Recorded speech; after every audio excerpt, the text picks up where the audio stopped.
তারপর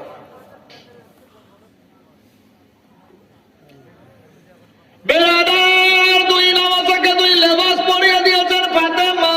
নবী আমার বলে আয়েশা রে, আজকে ঈদের নামাজ আমার নাতিরা কাপড় পরেছে কি পরেনি? তাড়াতাড়ি কাপড়ের পুটলিতে খোরমা, খেজুর, হালুয়া, রুটি, ক্ষীর তৈয়ারি করে দে, আমি বেটির বাড়িতে যাব। আমার নাতি হাসান হোসেনকে নিয়ে কাপড় পরিয়ে জিদগাহের ময়দানে যাব। বেরাদার নবী আমার আয়েশার কাছ থেকে সমস্ত সামান নিয়ে চললেন বেটির বাড়ি। দরজায় টক টক করে আওয়াজ দেয়, হাসান হোসেন দৌড়ে আসলো। নবী আমার চেহারা দেখে হাঁটু ভেঙে বসে দুই নওয়াজাকে জড়িয়ে ধরে আর নওয়াজাদেরকে ঘাড়ে নেয়, চোখের পানি ঝরঝর করে ফেলে। না না গো, আপনি কেন কাঁদতেছেন, কেন কাঁদতেছেন? না না, এ তো আপনার দেওয়া কাপড়, দেখ কত সুন্দর লাগছে রে। না না, নবীর কান্নার থামে না, বলে নাতি রে, এ কাপড় তো আমি দিইনি, এ কাপড় যে আমি এসেছি আমার ফুটলাতে আছে। বিরাদার নামাসারে নিয়ে ঘরের ভেতরে গেলেন। ও ফাতেমা, ফাতেমা দৌড়ে আসলো, বে বাপ্পা গো, আসসালামু আলাইকা আইয়ুহান নবী। আব্বা হুজুর, আপনি বয়স্ক, এই বাচ্চাদেরকে ঘাড়ে নিয়েছেন, কষ্ট হবে না? বেটি কোনো কষ্ট হবে না। বাচ্চাগুলাকে নামিয়ে দিল, বলে ফাতিমা রে,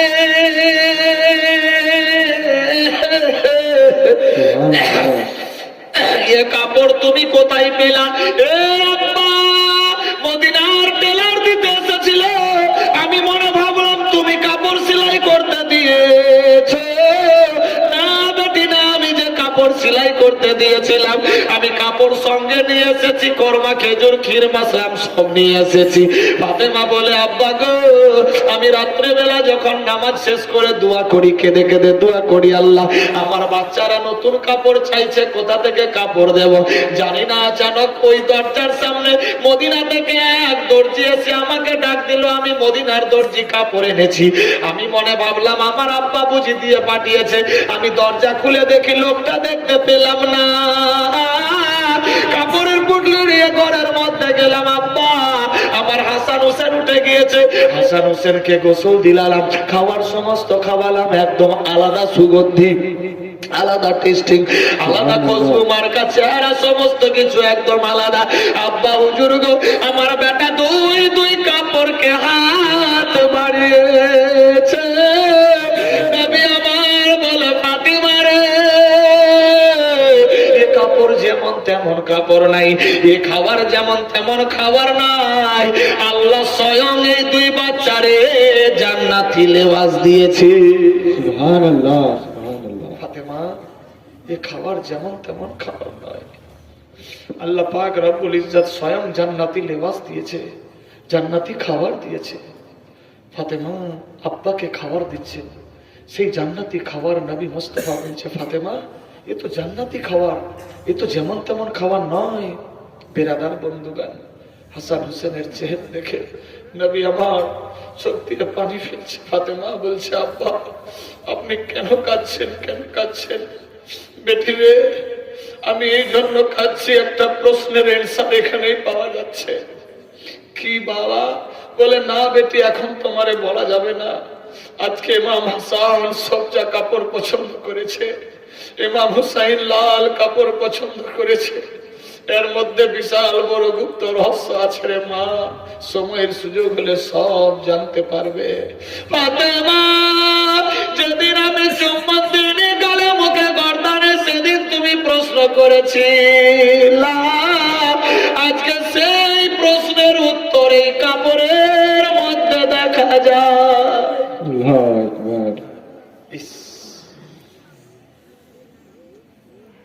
সময় হয়ে গেল, ঈদের নামাজ পড়তে যাবে।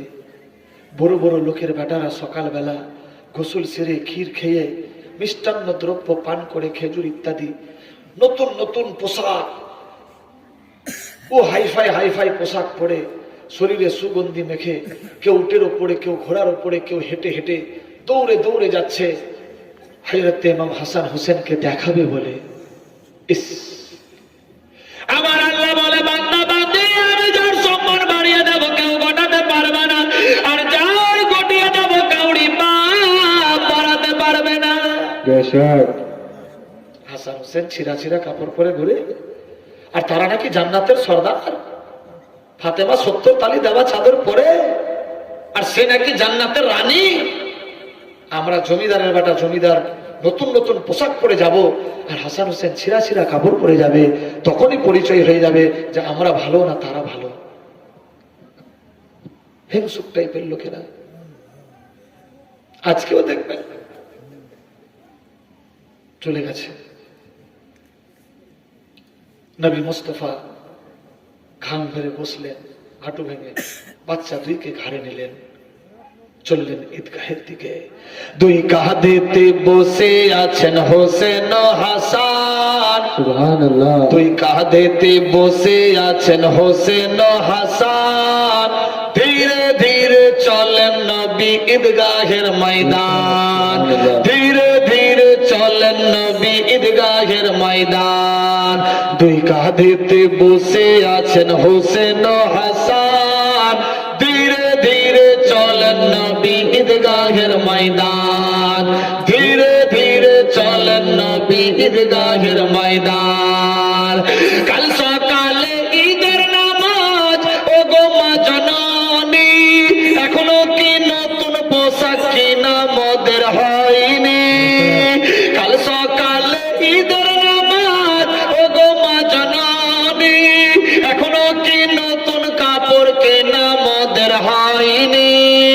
জান্নাত রানী মা ফাতেমা করেন বয়ান, জান্নাত রানী মা ফাতেমা করেন বয়ান। ধীরে ধীরে চলেন নবী ঈদগাহের ময়দান, ধীরে ধীরে চলেন নবী ঈদগাহের সুবহানাল্লাহ হবে না?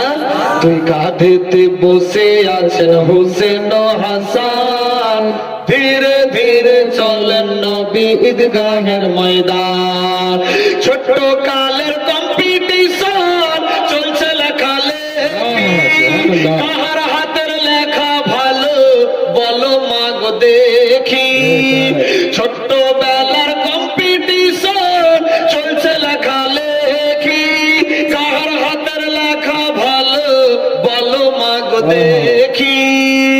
জান্নাত রানী মা ফাতেমা করেন বয়ান, জান্নাত রানী মা ফাতেমা করেন বয়ান। ধীরে ধীরে চলেন নবী ঈদগাহের ময়দান, ধীরে ধীরে চলেন নবী ঈদগাহের ময়দান। নানাই আমার কামলিওয়ালা, আরে মাতা আমার পিতা আমার শেরে খোদা, মাতা জান্নাত রানী। নানাই আমার কামলিওয়ালা মক্কি মাদানী, পিতা আমার শেরে খোদা, মাতা জান্নাত রানী। নানাই আমার কামলিওয়ালা মক্কি মাদানী। পারেনি ঘটাতে সান এজিদ ও মারওয়ান, বেশক পারেনি ঘটাতে সান এজিদ ও মারওয়ান। ধীরে ধীরে চলেন নবী ঈদগাহের ময়দান, ধীরে ধীরে চলেন নবী ঈদগাহের ময়দান। দুই কাঁধেতে বসে আছেন হোসেন ও হাসান, ধীরে ধীরে চলেন নবী ঈদগাহের ময়দান। হাসান, ধীরে ধীরে চলেন নবী ঈদগাহের ময়দান, ধীরে ধীরে চলেন নবী ঈদগাহের ময়দান। এ বেলাল, আল্লাহর নবী সাল্লাল্লাহু তাআলা আলাইহি ওয়াসাল্লাম দুই রাতিকে নিয়ে যখন ঈদগাহের ময়দানে যায়, হাজার হাজার লোক কাতারে কাতারে ওই ঈদগাহের ময়দানে হাজির হয়েছে। ফাঁকা ময়দান, ছোট্ট ছোট্ট ছেলে মেয়েরা সবাই ঘুরে ঘুরে দেখে একজন দুইটা তিনটা জান্নাতের ফুল যেন আসছে, মিট মিট করে সূর্যের মতো টিউবলাইট আলো মারে। কে গো? ছেলেগুলা নিজের বাপকে বলে আব্বা, ওরা কে? বলে বেটা রে, এরা কেউ নাই, এরাই হলো বিশ্ব নবী আর তার নাতি। সুবহানাল্লাহ। বেলালের নামাজের কাতারে প্রথম কাতারে দরবারে গিয়ে দাঁড়ালেন। নবী আমার ইমাম সাহেব হয়েছেন, বাচ্চাগুলা দুই সাইডে, লোকেরা পেছন পেছন, ছোট ছোট বাচ্চাগুলা বলে আব্বা গো আমাদের এতগুলা ভালো ভালো কাপড় দামি দামি কিনেছো, কোন ফ্যাক্টরি কোন কোম্পানিতে, কিন্তু আমাদের কাপড়ের চাইতে হাসানের কাপড়টা বেশি ভালো। আব্বা হুজুর এত দামি কাপড় বলে কিনেছো, কিন্তু হুসাইনের কাপড় এত সুন্দর খুশবুদার, এতক্ষণ অব্দি হাজার হাজার কাপড় পরে আমরা আছি, কিন্তু ঈদগাহে এত বড় সেন্ট হয়নি। যখনই হাসান হোসেন আসলো পুরা ঈদগাহে আলাদা কুদরতি সেন্ট দেখা যায়। আব্বা হুজুর গো কাপড় ওরা কোন ফ্যাক্টরিতে তৈরি করেছে, কোথায় অর্ডার দিয়েছিল, কোন কারখানার এই কাপড়গুলা কোথায় কিনেছে, আব্বা গো আমাদেরও মন চাইছে ওই কাপড়গুলা কিনে নেব। ও বেটা টেনশন নিও না, নামাজ শেষ হয়ে যাক তারপর আমরা হদিস তুলবো কোথা থেকে ওই কাপড় কিনেছে। বেটা তোমরা টেনশন নিও না। বাচ্চাগুলা যদি বলে ওইটা কাপড় ভালো, তো সান্ত্বনা দেয় না? দিচ্ছে দিচ্ছে, ঠিক আছে বেটা বলবো, টেনশন নিও না। বিরাদার নামাজের কাতারে দাঁড়িয়েছেন, আল্লাহু আকবার। হাসান হোসেন দুই সাইডে, নামাজ শুরু হয়ে গেছে, কিরাত হয়ে গেল, রুকু হলো, সিজদা হলো। হাসান মাথা তুলে বলে ভাই হুসাইন দেখ দেখ দেখ হাজার হাজার লোক সিজদায় পড়ে আছে, অনেক দিন হলো ঘোড়ার উপরে চড়িনি, আমার নানা জান দেখ সিজদায় পড়ে আছে, আমার মনটা চাইছে আমার নানার পিঠের উপরে একটু চড়ে বসি। ইমাম হুসাইন বলছে ভাই রে তো সত্যিকারই আমার মন চাই। হাসান যখন পিঠের উপরে বসলেন, হুসাইন তার পেছন দিকে, দুই ভাই মিলে বসে আছেন, নবী আমার সিজদায় পড়ে আছে। সুবহানাল্লাহ। 2, 4, 5, 10 মিনিট হয়ে যায়, সিজদা থেকে স্যার তুলে না। লোকেরা বলে কি হয়েছে, অনেকক্ষণ হয়ে গেল, জানি না বছরে একবার নামাজ আছে এই জন্য বেশিক্ষণ ধরে বুঝি সিজদায় পড়ে আছে বিশ্ব নবী। বেরাদার শত শত সাহাবীরা পেছন দিকে আছে, অনেকক্ষণ হয়ে গেল সিজদা থেকে স্যার তুলে না। নবী আমার সিজদায় পড়ে আর আপনি আপনি উম্মতি বলে আওয়াজ দেয়, আর পিঠের উপরে হাসান হোসেন চড়ে আছে। মনে মনে ভাবে বিশ্ব নবী আল্লাহ যদি আমি এখন মাথা তুলি হাসান হোসেন ছিটকে পড়ে যাবে, পাথরের ঠোকর লাগবে, ফেটে যাবে, তাজা রক্ত ঝরে যাবে। হাসান হোসেনের তো সারা জীবন রক্ত ঝরবে। আল্লাহ গো, না না আমি আর রক্ত ঝরাবো না, দেখবো না, বরদাস্ত হবে না, না না আমি সিজদায় পড়ে থাকবো। বিরাদার হাসানের নানা সিজদায় পড়ে আছে, 5, 10, 20 মিনিট হয়ে যায়, সাজদা থেকে স্যার তুলে না। হাসান বলে হুসাইন রে আমার নানার নাড়ি চলছে কিনা জানি না, যেন গিলে না, টলে না, নড়ে না, চড়ে না, কিছুই হয় না। হুসাইন বলছে ভাই হয়তো লোডিং পড়ে গেছে, দুই ভাই মিলে আমরা চাপ দিয়েছি, নানা তো বয়স্ক হয়ে গেছে, তোমরা সাইড হয়ে যাও। বিরাদার বন্ধুগণ দুই ভাই যখন নেমে গেল, বিশ্ব নবী আবার সাজদা থেকে স্যার তুললেন, বলি সুবহানাল্লাহ সুবহানাল্লাহ। বিরাদার দ্বিতীয় সিজদায় যখন সিজদা যায়, বিরাদার রব্বে আপনি উম্মতি বলে আওয়াজ দেয়, সুবহানাল্লাহ সুবহানাল্লাহ। ইমাম হুসাইন বলে হাসান দেখ এবার আমি আগে দিকে বসবো, তুমি পেছন দিকে বসবা। ইমাম হুসাইন আগে দিকে বসলেন, নানার পিঠে, হাসান পেছন দিকে। চাল গাড়া চাল বলে আওয়াজ দেয়, নবী আমার সিজদায় পড়ে আছে, সুবহানাল্লাহ, স্যার তুলছেন না। যদি মাথা তুলি বাচ্চারা ছিটকে চাটকে পড়বে, চোট লাগবে, কষ্ট পাবে, না না না,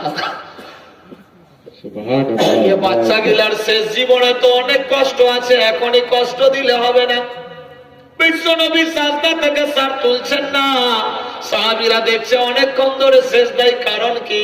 হুসাইন বলছে ভাই হাসান রে নানা তো নড়ে না, চলে না, নেমে যাও। যখনই দুই ভাই নেমে গেলেন, নানার দিকে লক্ষ্য করে নানার চোখ দিয়ে ঝরঝর করে পানি পড়ছে। হাসান বলে ভাই হুসাইন রে নানা বুঝি অনেক কষ্ট পেয়েছে রে ভাই, কারণ আমরা দুই ভাই মিলে পিঠের ওপরে ছাপ দিয়েছিলাম। চাপ দিয়েছি, কষ্ট পেয়েছে, এই জন্য বুঝি কাঁদতেছে। নামাজ শেষ হয়ে সালাম ফেরালো। হাসান হোসেন নানার আগে দিকে হাত জোর করে বলে, নানা মাফ করে দাও আমাদেরকে, আমরা ছোট্ট মানুষ, বুঝতে পারিনি, তোমাকে বুঝি অনেক কষ্ট আমরা দিয়েছি। তুমি যখন সেজদায় পড়েছিলা আমরা দুই ভাই মিলে তোমার পিঠে চেপে গিয়েছিলাম। নানা তুমি কাঁদতেছো, বুঝি অনেক কষ্ট পেয়েছো, ভারী চাপ লেগেছে। নবী আমার দুই নাতিকে জড়িয়ে ধরে, নাতিরা তোমরা যদি আরেকটু আমার পিঠের উপরে চড়ে থাকতাম, আমি সমস্ত উম্মতিকে বক্সায় আনিতাম, কেউ জাহান্নাম যেত না। আল্লাহু আকবার। ও নাতিরা তোমরা কোনো টেনশন নিও না, কোনো দুঃখ কষ্ট পাইনি, তোমরা নেমে গেলা এই জন্য কষ্ট পেয়েছি। যদি বেশিক্ষণ ধরে থাকতাম আমি আর বেশি খুশি হয়ে যেতাম। ইস, কিরকম মহব্বত, নানা নাতির মহব্বত। বেরাদার বন্ধুগণ, এই ছিল নবী মুস্তাফার সঙ্গে হাসান হোসেনের মহব্বত। নামাজ শেষ হলো, দুই নাতিকে নিয়ে এবার ঘাড়ে উঠলেন। বেরাদার সবার সঙ্গে ছিলাম, কিরাম গলা মিলান হলো, অনেক রকম ওসিয়ত করলেন। বাচ্চা দুইকে ঘাড়ে নিয়ে এবার রওনা হতে লাগলো। অন্যান্য দেশের বাচ্চাগুলা দৌড়ে দৌড়ে গিয়ে বলে, হাসান একটা গল্প আছে, অন্যজন বলে, হুসাইন একটা গল্প আছে, একটু এদিকে এসো। নানার ঘর থেকে নেমে গেল। কি হয়েছে ভাই বলো? বলে, হাসান আমরা মনে ভেবেছিলাম তোমরা অনেক গরিব, এই জন্য আমরা বেশি দামি দামি কাপড় পরে এসেছিলাম তোমাদেরকে দেখাবো বলে, কিন্তু তোমরা এত বড় লোক গো, তোমরা এত বড় হাই পাওয়ার, কুদরতি পাওয়ার, তোমাদের আগে দিকে কাউরি কোনো মূল্য নাই। কিন্তু হাসান ও হুসাইন রে, তোমাদের কাপড় দেখে আমাদের মন কেমন কেমন করে। হাসান হোসেন বলো, এই কাপড় কোন কোম্পানি, কোন ফ্যাক্টরিতে তৈরি হয়েছে, কোথায় কিনেছো? তোমাদেরকে যেমনি মানাচ্ছে অমনি বুঝি আমাদেরকে মানাবে। হাসান হোসেন আওয়াজ দিল, ভাই রে এইরকম কথা বলিও না, এ কাপড় সবার শরীরে মানাবে না, এ কাপড় তো আল্লাহ পাক রব্বুল ইজ্জত দিয়েছে। আমার মা রাত দিন কেঁদে কেঁদে দোয়া করেছে, আল্লাহ পাকের রহমত, কাপড় তো আমরা জানি না জান্নাত থেকে নাকি এসেছে। বেরাদার বাচ্চাগুলা কেমন কেমন ভেবে নিল।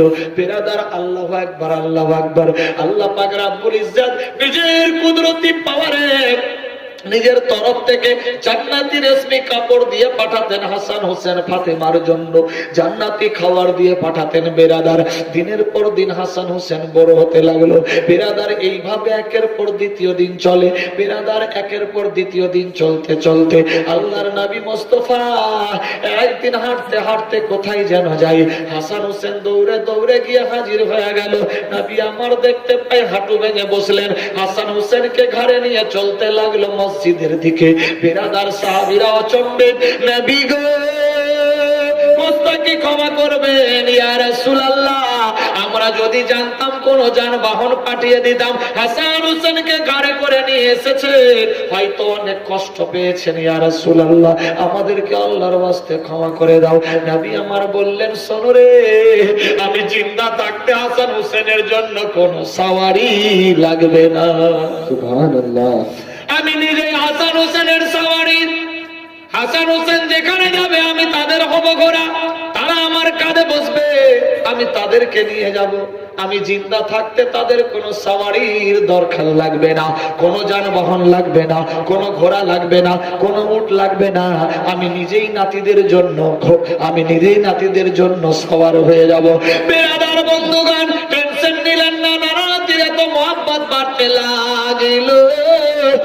একদিনের ঘটনা বলি, ইমাম হাসান হোসেন বেরাদার হট করে একটা কাগজের মধ্যে লিখে দিয়েছেন, ইমাম হুসাইন ও জান্নাতি হরফ লিখেছেন। বেরাদার লিখা নিয়ে দৌড়ে মায়ের কাছে গিয়েছে, মা গো আমি তোমার বেটা সুন্দর ইমাম হাসান। হুসাইন বলছে, মা রে আমি তোমার বেটা সুন্দর হুসাইন। মা দেখো দেখো কার লেখা ভালো? ফাতেমা তো জাহরা, দুইজনের লেখার দিকে তাকাই, দুইটাই তো জান্নাতি হরফ, সুন্দর চেহারা, কিন্তু ডিসাইড করতে হবে কারটা ভালো কারটা খারাপ।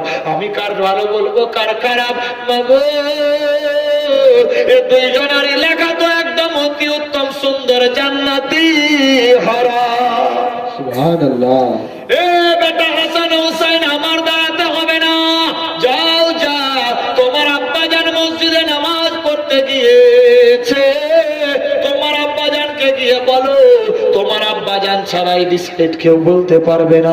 হাসান হুসেন দৌড়ে দৌড়ে চলে, কখনো হাসান আগে হয় হুসাইন পেছনে, কখনো হুসাইন আগে হয় হাসান পেছনে, দুই ভাই মিলে দৌড়ে দৌড়ে গিয়ে হাজির হয়ে যায়। আব্বাজান নামাজ পড়ে আসতে লাগলো, আব্বা হুজুর গো, মায়ের কাছে গিয়েছিলাম, মা পারলো না, পাঠিয়ে দিল তোমার কাছে। আব্বা দেখো, বলো কারটা ভালো কারটা খারাপ। হযরত আলী যখন দেখে অচম্বিত, আশ্চর্য ব্যাপার, এ তো দুইটাই জান্নাতি হরফ, কার ভালো কার খারাপ বলবো? যদি হাসানকে ভালো বলি হুসেন নারাজ, হুসেনকে ভালো বললে হাসান নারাজ, আমার দ্বারাই হবে না। বেটারা, মসজিদ নববীর মধ্যে তোমার নানা আছে, তোমার নানা ছাড়া তোদের বিচার কে করবে না? সুবহানাল্লাহ, সুবহান। ইস, কত মোহাব্বত ঝিলেছে।